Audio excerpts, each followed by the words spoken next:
ذی الحج کا مہینہ چل رہا ہے، سوچا دوستوں کو ایک تحفہ دے دوں۔ اگر آپ یہ مسلسل 6 ماہ تک، کم سے کم 3 ماہ سے اوپر تو آپ جائیں نا، 6 ماہ تک اس عمل کو پڑھتے رہیں گے تو آپ کی تمام پریشانیاں تکلیفیں دور ہو جائیں گی۔ پریشانی کیسی کیوں نہ ہو،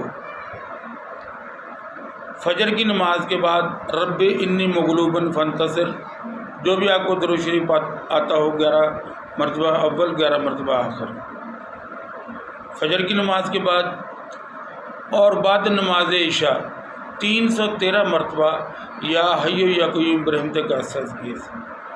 دوستو یہ 2 عمل اپنی زندگی کا معمول بنا لے اور پریشانی کیا ہوتی ہے آپ بھول جائیں گے، آپ دعائیں دیں گے اس ناچیز کو۔ یہ ایسا بہترین عمل ہے۔